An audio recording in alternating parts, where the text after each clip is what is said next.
ସୁଭଦ୍ରା ହିତାଧିକାରୀଙ୍କ ପାଇଁ ଖୁସି ଖବର ଆସିଲା। ସରକାରଙ୍କ ନୂଆ ପ୍ଲାନ୍, ମିଳିବ ଏହି ଲାଭ। ସୁଭଦ୍ରାର ପଞ୍ଚମ କିସ୍ତିକୁ ଅପେକ୍ଷା କରିଥିବା ସୁଭଦ୍ରା ହିତାଧିକାରୀଙ୍କ ପାଇଁ ଆସିଲା ନୂଆ ଅପଡେଟ୍। ସରକାର କରୁଛନ୍ତି ବଡ଼ ଯୋଜନା, ମିଳିବ ଏହି ସବୁ ସୁବିଧା। ଆସନ୍ତୁ ଜାଣିବା ସୁଭଦ୍ରାର ଏହି ନୂଆ ଅପଡେଟ୍ ବିଷୟରେ। ତେଣୁ ଭିଡ଼ିଓକୁ ଆରମ୍ଭ କରିବା ପୂର୍ବରୁ ଆପଣ ସମସ୍ତଙ୍କୁ ଅନୁରୋଧ, ଯେଉଁମାନେ ଏପର୍ଯ୍ୟନ୍ତ ଆମ ଚ୍ୟାନେଲକୁ ସବସ୍କ୍ରାଇବ୍ କରିନାହାନ୍ତି, ଆପଣମାନେ ଏବେ ହିଁ ଆମ ଚ୍ୟାନେଲକୁ ସବସ୍କ୍ରାଇବ୍ କରନ୍ତୁ। ଆଉ ଏହି ଭିଡ଼ିଓକୁ ବହୁତ ମାତ୍ରାରେ ଲାଇକ୍, ସେୟାର, କମେଣ୍ଟ କରନ୍ତୁ। ତେବେ ଚାଲନ୍ତୁ ଡେରି ନ କରିକି ଆଜିର ଏହି ଭିଡ଼ିଓକୁ ଆରମ୍ଭ କରିବା। ରାଜ୍ୟ ସରକାରଙ୍କ ଫ୍ଲାଗସିପ୍ ସ୍କିମ୍ ସୁଭଦ୍ରା ଯୋଜନାରେ ଚତୁର୍ଥ କିସ୍ତି ଟଙ୍କା ହିତାଧିକାରୀଙ୍କ ଖାତାକୁ ଆସିସାରିଛି। ଚତୁର୍ଥ କିସ୍ତିରେ ମୋଟ 20,000 ଟଙ୍କା ପାଇସାରିଛନ୍ତି 1 କୋଟିରୁ ଅଧିକ ହିତାଧିକାରୀ।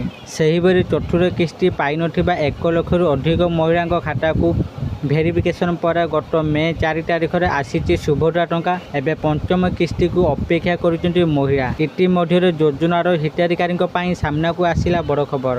26% ସୁଭଦ୍ରା ହିତାଧିକାରୀଙ୍କୁ ଅପ୍ ସ୍କିଲିଂ ଟ୍ରେନିଂ ଦେଇ ନିଯୁକ୍ତି ଏବଂ ଉଦ୍ୟୋଗୀ କରିବେ ସରକାର। 21ରୁ 35 ବର୍ଷ ପର୍ଯ୍ୟନ୍ତ ହିତାଧିକାରୀଙ୍କୁ ଏହି କାର୍ଯ୍ୟକ୍ରମରେ ସାମିଲ କରାଯିବ।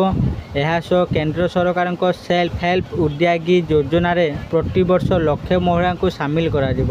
ସୁଭଦ୍ରା ସ୍କିଲିଂ କାର୍ଯ୍ୟକ୍ରମରେ IIM ଦ୍ୱାରା 26% ହିତାଧିକାରୀ ଚିହ୍ନଟ ହୋଇଛନ୍ତି। ଯେଉଁମାନଙ୍କ ପାଖରେ ବିଭିନ୍ନ ଦକ୍ଷତା ରହିଛି ସେମାନଙ୍କୁ ଅଧିକ ତାଲିମ ଦେଇ ଉଦ୍ୟୋଗୀ ବନାଯିବ ଏବଂ ବିଭିନ୍ନ ବିଭାଗ ସହ ଅନ୍ୟ କ୍ଷେତ୍ରରେ ନିଯୁକ୍ତି ଦିଆଯିବ। 21 ବର୍ଷରୁ 35 ବର୍ଷ ଭିତରେ ମହିଳାମାନଙ୍କୁ ଚିହ୍ନଟ କରାଯାଇଛି। ଏହାସହ କେନ୍ଦ୍ର ସରକାରଙ୍କ ସେଲ୍ଫ ହେଲ୍ପ ଉଦ୍ୟୋଗୀ କାର୍ଯ୍ୟକ୍ରମରେ ମଧ୍ୟ ପ୍ରତିବର୍ଷ 1 ଲକ୍ଷ ମହିଳା ସାମିଲ ହେବେ। ଏହି କାର୍ଯ୍ୟକ୍ରମରେ ସବୁ ବିଭାଗ ସମନ୍ୱୟ ରଖି କାମ କରିବେ। ଗତ ମାର୍ଚ୍ଚ 8 ତାରିଖ ହଠାତ୍ ମହିଳା ଦିବସ ଅବସରରେ ରାଜ୍ୟର କୋଟିଏରୁ ଅଧିକ ହିତାଧିକାରୀଙ୍କ ଖାତାକୁ ଆସିଥିଲା ସୁଭଦ୍ରା ଯୋଜନା ଟଙ୍କା। ତେବେ ପଞ୍ଚମ କିସ୍ତି ଟଙ୍କା କେବେ ଆସିବ, କେଉଁମାନେ ପାଇବେ? ସମସ୍ତ ଯୋଗ୍ୟ ହିତାଧିକାରୀଙ୍କ ନିକଟରେ ସୁଭଦ୍ରା ଯୋଜନା ଟଙ୍କା ପହଞ୍ଚାଇବା ନେଇ ପୂର୍ବରୁ ବି ଘୋଷଣା କରିସାରିଛନ୍ତି ରାଜ୍ୟ ସରକାର। ବର୍ଷକୁ 2ଟି କିସ୍ତିରେ ସୁଭଦ୍ରା ଟଙ୍କା ପଠାଉଛନ୍ତି ରାଜ୍ୟ ସରକାର। ଗୋଟିଏ କିସ୍ତି ମହିଳା ଦିବସ ଓ ଅନ୍ୟଟି ରାକ୍ଷୀ ପୂର୍ଣ୍ଣିମା ଦିନ ଆସୁଛି। ତେବେ ଆସନ୍ତା ରାକ୍ଷୀ ପୂର୍ଣ୍ଣିମାରେ ସୁଭଦ୍ରା ଯୋଜନାର ପଞ୍ଚମ କିସ୍ତି ଟଙ୍କା ଖାତାକୁ ଆସିବ। ମହିଳା ଦିବସରେ ମିଳିଥିଲା ଚତୁର୍ଥ କିସ୍ତି ଟଙ୍କା।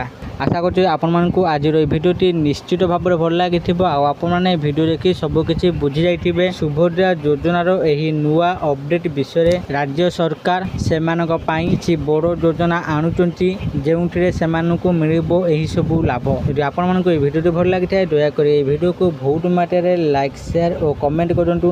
ଆଉ ଯେଉଁମାନେ ଏପର୍ଯ୍ୟନ୍ତ ଆମ ଚ୍ୟାନେଲକୁ ସବସ୍କ୍ରାଇବ୍ କରିନାହାନ୍ତି, ଆପଣମାନଙ୍କୁ ଅନୁରୋଧ, ଆପଣମାନେ ଏବେ ହିଁ ଆମ ଚ୍ୟାନେଲକୁ ସବସ୍କ୍ରାଇବ୍ କରନ୍ତୁ। ଆଜି ପାଇଁ ଏତିକି, ପୁଣି ଦେଖା ହେବ ଆଉ ଏକ ନୂଆ ଭିଡ଼ିଓରେ। ସେତେ ପର୍ଯ୍ୟନ୍ତ ମୁଁ ଦୀପୁ ଆପଣମାନଙ୍କଠାରୁ ବିଦାୟ ନେଉଛି। ରହୁଛି, ଧନ୍ୟବାଦ।